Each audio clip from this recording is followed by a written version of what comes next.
ರಾಜ್ಯ ಸಚಿವ ಸಂಪುಟ ವಿಸ್ತರಣೆಗೆ ಮುಹೂರ್ತ ನಿಗದಿಯಾಗಿದೆಯಾ? ಯಾವಾಗ ಆಗುತ್ತೆ ಕ್ಯಾಬಿನೆಟ್ ಎಕ್ಸ್ಪ್ಯಾನ್ಷನ್? ಯಾಕೆಂದರೆ ಮಾಡಲೇಬೇಕು. ಈಗ ತಗೊಂಡಿರ್ತಕ್ಕಂಥದ್ದು ಕೇವಲ 13 ಜನ ಮಾತ್ರ, ಇನ್ನೂ 20 ಜನ ತಗೋಬೇಕು. ಯಾವಾಗ ತಗೋತಾರೆ ಸಂಪುಟಕ್ಕೆ ಅನ್ನೋದು ಪ್ರಶ್ನೆ.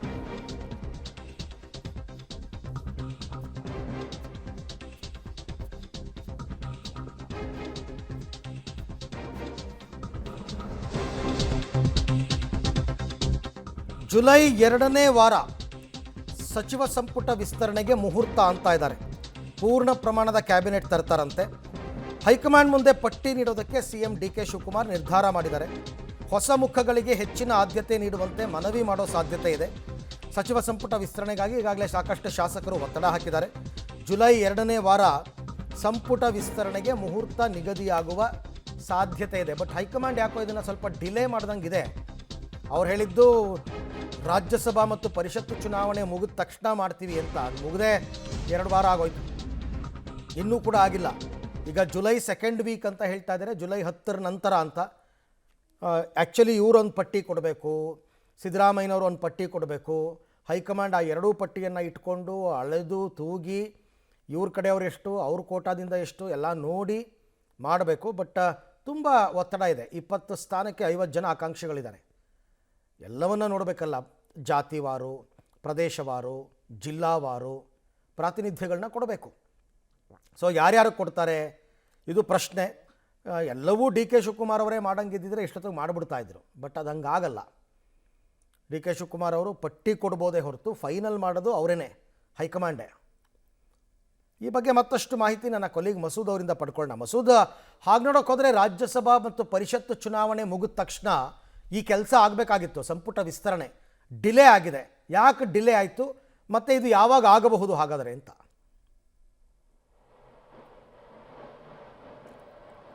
ಅರವಿಂದ್, ಸಂಪುಟ ಪುನಾರಚನೆ ವಿಸ್ತರಣೆ ಡಿಲೇ ಆಗ್ತಾ ಇರೋದು ಹೌದು. ಕಳೆದ ವಾರನೇ ಆಗಬೇಕಾಗಿತ್ತು, ಅದು ಅಥವಾ ಜೂನ್ ಅಂತ್ಯಕ್ಕೆ ಆಗಬೇಕಾಗಿತ್ತು. ಇನ್ನೂ ಕೂಡ ಆಗಿಲ್ಲ. ಸಚಿವ ಸ್ಥಾನದ ಆಕಾಂಕ್ಷಿಗಳಲ್ಲೂ ಕೂಡ ಒಂದು ರೀತಿಯಲ್ಲಿ ತಳಮಳ ಮನೆ ಮಾಡಿರುವಂಥದ್ದು. ಅವರು ಈಗಾಗಲೇ ದೆಹಲಿ 2-3 ಬಾರಿ ಪರೇಡ್ ನಡೆಸಿದ್ದಾರೆ. ಸಿದ್ದರಾಮಯ್ಯ ಮನೆಗೆ ಹೋಗಿ ಬಂದಿದ್ದಾರೆ, ಡಿ ಕೆ ಶಿವಕುಮಾರ್ ಮನೆಗೂ ಕೂಡ ಹೋಗಿ ಬರ್ತಾನೆ ಇದ್ದಾರೆ. ನೆನೆಯೂ ಕೂಡ ತುಂಬ ಜನ ಹೋಗಿದ್ರು. ಒಂದು ರೀತಿಯಲ್ಲಿ ವಿಳಂಬ ಆಗ್ತಿರುವಂಥದ್ದಕ್ಕೆ ಇನ್ನೂ ಕೂಡ ಹೈಕಮಾಂಡ್ ತೀರ್ಮಾನ ತೆಗೆದುಕೊಳ್ಳದೇ ಇರೋದು ಕಾರಣ ಅಂತಲೂ ಕೂಡ ಹೇಳಲಾಗ್ತಿದೆ. ಈ ಬಾರಿ ವಿಸ್ತರಣೆ ಆದರೆ ಹೊಸಬ್ರಿಗೆ ಹೆಚ್ಚಿನ ಸಂಖ್ಯೆಯಲ್ಲಿ ಅವಕಾಶ ಮಾಡಿಕೊಡುವಂತಹ ಸಾಧ್ಯತೆ ದಟ್ಟವಾಗಿರುವಂಥದ್ದು.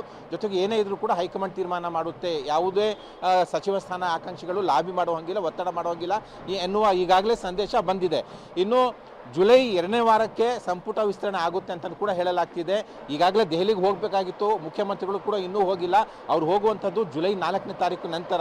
ಆ ನಂತರವೇ ಸಂಪುಟ ವಿಸ್ತರಣೆ ಯಾವಾಗ ಅನ್ನುವಂತಹ ವಿಚಾರದಲ್ಲಿ ಕ್ಲಾರಿಟಿ ಸಿಗುವಂಥದ್ದು 2ನೇ ವಾರ, ಅಂದರೆ ಜುಲೈ 2ನೇ ವಾರ ಸಂಪುಟ ವಿಸ್ತರಣೆ ಇಟ್ಕೊಳ್ಳುವ ಸಾಧ್ಯತೆ ಇದೆ ಅಂತಲೂ ಕೂಡ ಹೇಳಲಾಗ್ತಿದೆ. ಉಳಿದ 20 ಸ್ಥಾನಗಳಿಗೆ ಭರ್ತಿ ಮಾಡ್ಕೋಬೇಕಾಗಿದೆ. ಹೆಚ್ಚಿನ ಸ್ಥಾನ ಹೊಸಬರಿಗೆ ಅವಕಾಶ ಮಾಡಿಕೊಡ್ಲಾಗುತ್ತೆ. ಯಾಕೆಂದರೆ ಇರುವಂತಹ ಅಲ್ಪ ಕಾಲಾವಧಿಯಲ್ಲಿ ಸರ್ಕಾರದ ವರ್ಚಸ್ಸನ್ನು ಹೆಚ್ಚಿಸ್ಕೋಬೇಕು. ಆ ಹಿನ್ನೆಲೆಯಲ್ಲಿ ಹೊಸಬರಿಗೆ ಈಗಾಗಲೇ ಹಳಬರಿಗೆ ಅವಕಾಶ ಮಾಡಿಕೊಡಲಾಗಿದೆ. ಈ 2ನೇ ಬಾರಿ ಹೊಸಬರಿಗೆ ಅವಕಾಶ ಮಾಡಿಕೊಡುವ ಮೂಲಕ ಸರ್ಕಾರದ ವರ್ಚಸ್ಸು ಜಾಸ್ತಿ ಮಾಡ್ಕೋಬೇಕು. ಜೊತೆಗೆ ಹಿಂದಿನ ಸಚಿವರು ಇಲಾಖಾವಾರು ಕೆಲಸ ಕಾರ್ಯಗಳಲ್ಲಿ ಸ್ವಲ್ಪ ವಿಳಂಬ ಮಾಡಿರೋ ಹಿನ್ನೆಲೆಯಲ್ಲಿ ಇಲಾಖೆಗಳಲ್ಲಿ ಒಂದಷ್ಟು ಕೆಲಸ ಕಾರ್ಯಗಳು ಕುಂಠಿತವಾಗಿ ನಡೀತಾ ಇದ್ದಾವೆ. ಆ ಹಿನ್ನೆಲೆಯಲ್ಲಿ ಜನರಲ್ಲಿ ವಿಶ್ವಾಸ ತುಂಬುವಂಥದ್ದು, ಹೊಸಬರಿಗೆ ಅವಕಾಶ ಮಾಡಿಕೊಡುವಂಥದ್ದು, ವರ್ಚಸ್ಸು ಹೆಚ್ಚಿಸಿಕೊಳ್ಳುವ ನಿಟ್ಟಿನಲ್ಲಿ ಜುಲೈ ತಿಂಗಳಲ್ಲಿ ಸಂಪುಟ ವಿಸ್ತರಣೆ ಆಗುತ್ತೆ. ಅದರಲ್ಲೂ 2ನೇ ವಾರದ ಬಳಿಕ ಒಂದು ಕ್ಲಾರಿಟಿ ಸಿಗುತ್ತೆ, ಮುಹೂರ್ತ ನಿಗದಿ ಆಗುತ್ತೆ ಅಂತ ಕೂಡ ಹೇಳಲಾಗ್ತಿದೆ. ಏನೇ ಇದ್ರೂ ಕೂಡ ಮುಖ್ಯಮಂತ್ರಿಗಳು ದೆಹಲಿಗೆ ಹೋಗಿ ಹೈಕಮಾಂಡ್ ನಾಯಕರ ಜೊತೆ ಮಾತುಕತೆ ಆಡಿದ ನಂತರವೇ ಒಂದು ಕ್ಲಾರಿಟಿ ಸಿಗುವಂಥದ್ದು. Arvind, right, thank you Masood, ತಮ್ಮ ಎಲ್ಲ ಮಾಹಿತಿಗಾಗಿ ಧನ್ಯವಾದ. ಆಮೇಲೆ ಈಗಾಗಲೇ ಕೆಲವು ಸಚಿವರುಗಳು ಇದ್ದಾರೆ ಆಲ್ರೆಡಿ, ಹಾಗಾಗಿ ತುಂಬ ಆ ಥರ ಏನಿಲ್ಲ. ಸಿ ಎಂ ಒಬ್ಬರೇ ಇದ್ದಾರೆ ಎಂದಿದ್ರೆ ಕಷ್ಟ ಆಗ್ತಾಯಿತ್ತು. ಈಗಾಗಲೇ ಸಚಿವರುಗಳಿದ್ದಾರೆ 12-13 ಜನ. ಇನ್ನು ರಾಜ್ಯದಲ್ಲಿ ಸಚಿವರ ಕಾರ್ಯವೈಖರಿ ಮೇಲೆ ಪಕ್ಷದ ಕಣ್ಗಾವಲಂತೆ. ಸೊ ಸಚಿವರ ಕಾರ್ಯವೈಖರಿ ನಡುವೆ ಸಮನ್ವಯ ಸಾಧಿಸಲು ಸಮನ್ವಯ ಸಮಿತಿ ರಚನೆ ಆಗುತ್ತಾ? ಕೋಆರ್ಡಿನೇಷನ್ ಕಮಿಟಿ ರಚನೆಗೆ ಸಿಎಂ ಡಿ ಕೆ ಶಿವಕುಮಾರ್ ಚಿಂತನೆ ನಡೆಸಿದಾರಂತೆ. ಈ ಹಿಂದೆ ಕಾಂಗ್ರೆಸ್ ಮತ್ತು JDS ಸರ್ಕಾರ ಇದ್ದಾಗಿತ್ತಲ್ಲ, ಆ ಥರ ಇಲಾಖೆಯಲ್ಲಿ ಪ್ರಮುಖ ತೀರ್ಮಾನ ಕೈಗೊಳ್ಳೋದಕ್ಕೆ ಕಮಿಟಿ ರಚನೆ. ಇಲಾಖೆ ವಿಚಾರಗಳು ಸಮನ್ವಯ ಸಮಿತಿಯಲ್ಲೇ ತೀರ್ಮಾನ ಆಗಬೇಕು. ಸಚಿವರ ಪ್ರತಿ ತೀರ್ಮಾನ ಸಮನ್ವಯ ಸಮಿತಿಯಲ್ಲೇ ಆಗಬೇಕು ಅಂತಕ್ಕಂಥದ್ದು ಅದು ಡಿ ಕೆ ಶಿವಕುಮಾರ್ ಅವರ ಆಲೋಚನೆ. ಎಗೇನ್ ಅದಕ್ಕೂ ಹೈಕಮಾಂಡ್ ಒಪ್ಪುತ್ತಾ ಇಲ್ವಾ ಅಂತಕ್ಕಂಥದ್ದು ನೋಡಬೇಕು.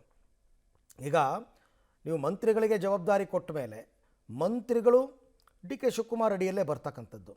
ಅವರ ಮಾರ್ಗದರ್ಶನ ಅಥವಾ ಅವರ ಡೈರೆಕ್ಷನ್ಸ್ ಇಲ್ಲದೆ ಇವರೇನು ತೀರ್ಮಾನ ತಗೊಳ್ಳೋಕ್ಕಾಗಲ್ಲ. ಹೀಗಿದ್ದಾಗ ಸಮನ್ವಯ ಸಮಿತಿ ಯಾಕೆ ಬೇಕು ಅನ್ನೋ ಪ್ರಶ್ನೆನೂ ಕೂಡ ಬರುತ್ತೆ. ಬಟ್ ಅವರೇನೋ ಚಿಂತನೆ ಮಾಡಿದಾರಂತೆ. ಈ ಸರ್ತಿ ಡೆಲ್ಲಿಗೆ ಹೋದಾಗ ಹೈಕಮಾಂಡ್ ನಾಯಕರ ಜೊತೆ ಇದ್ರ ಬಗ್ಗೆನೂ ಕೂಡ ಮಾತಾಡ್ತಾರೆ. ಅವ್ರು ಒಪ್ಕೊಂಡ್ರೆ ಸಮನ್ವಯ ಸಮಿತಿ ಆಗ್ಬೋದು.